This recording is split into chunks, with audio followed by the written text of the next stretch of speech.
the prototype knife is finally finished, and as you guys can see, this thing is fully assembled. And what I'm going to do is just give you guys kind of a quick walkthrough of what I did and some of the ideas I had behind this design. But for starters, let me point out this little situation here. So basically what had happened was I was trying to create more tension on this lock bar, and I ended up actually breaking it. As you guys can see here, the breaking point. So I was pretty bummed out. I almost scrapped this whole idea, but I really wanted to get this to Blade Show West and get people's hands on it so I can get some feedback. So I ended up creating a kind of a bar-shaped G10 carbon fiber mix material. And I used the CNC to dig down into this section here since it's thicker, and then the part that broke off. And then I ended up super gluing everything in, which it's strong enough. And then I ended up heating underneath here with the torch and then bending it to the exact tension that I wanted. So it does work, it does function, and I'm just glad I was able to save it. So let's start off with the handles. Now this is white G10 and the camera is struggling to pick it up, but this was just material I had on hand, same with the blade. So this stuff is cheap, mainly the white G10 is cheap, so that's why I chose to use this, and I had a lot of it. I'm going to try to use the light here to show you the beveled edges here. I basically took it from these 2 points, as you can see here. I just wanted to visually look good. I tapered it from the front here to the back of where it rounds off. And then I also did the bottom section, so you can see it right there. Tapers from the back end to where the front finger choil is. Not only to give it a visually nice appearance, but also comfort in hand so that it's not blocky and chunky.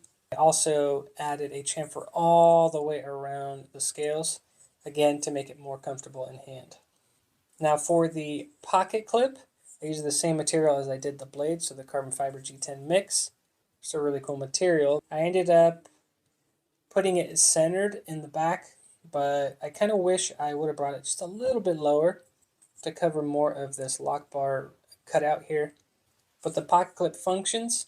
I actually drilled into the G10 and tapped it, which works surprisingly well. It's not the best solution, but for now, on this prototype knife, it does work.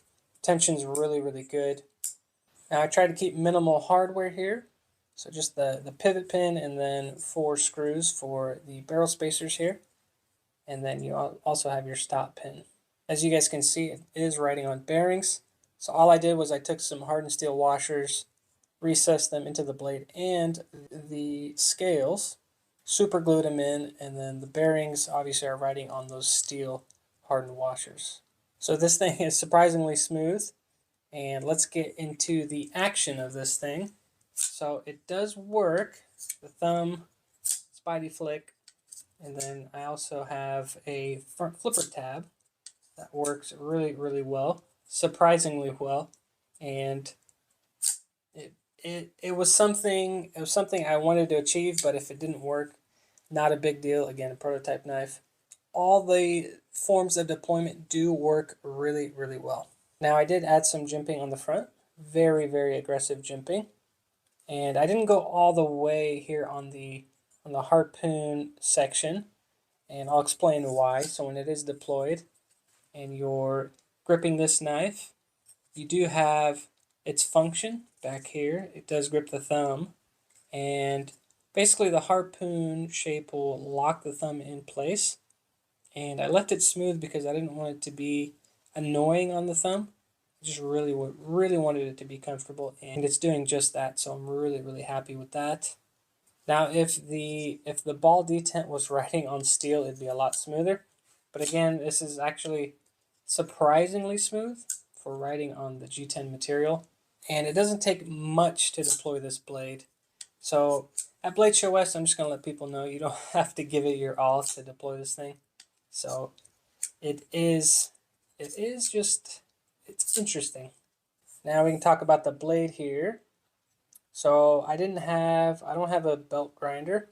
So I used files to actually shape this blade here. And I couldn't get it exactly the way I wanted, so It actually ended up kind of being a Scandi grind. So it feels nice in hand. It does taper to a not super sharp edge. I could have sharpened it, but since a lot of people are going to be handling this, I didn't want to put an edge on it, which G10 surprisingly can get a sharp edge. Obviously, it doesn't last that long, but it can get pretty sharp. Plus, with that carbon fiber weave pattern, you just get a really, really cool look to it. And then the swedge up here on the harpoon, I tapered it from thin to thicker at the tip, just so you have more strength in the tip. Again, if this was steel, that would be the idea that I'm going for. And since I chamfered and gave the scales or the handles a nice beveled edge, it is very, very comfortable. There was an issue here earlier, or in its rougher state. It was a little too sharp. I actually rounded it a lot more. So it actually does feel a lot better in hand. And you can use that front finger choil to choke up and then use that harpoon shape to really get those deep cuts. And then the reverse carry is actually really comfortable. Since you have this bigger butt end, your thumb can actually sit on it more comfortably. It just feels really, really good. Now this whole design is, I was kind of leaning more towards a Skinner. So it's kind of the main reason for this big belly blade. Because when you pinch grip this thing, you can actually get a really, really good grip on the blade and use that belly to its fullest potential, I guess, when you're skinning. So just main goal there is that. So that's kind of why it's kind of big and clunky. It's really the only way to put this big belly blade into the handle. Again, I'll be fine-tuning this. Who knows, the design might change. I don't know. But really excited to get this in people's hands at Blade Show West. So if you guys are attending Blade Show West, feel free to come up to the Concept Knives booth. And if you're curious, just let me know and I can let you handle this thing. And again, give me your feedback. But there is the prototype knife all finished up in its semi-rough state. I'd say it's pretty good and ready to go with that decent action. But appreciate you guys watching. Thank you for the support. And as always, I will see you guys on the next one.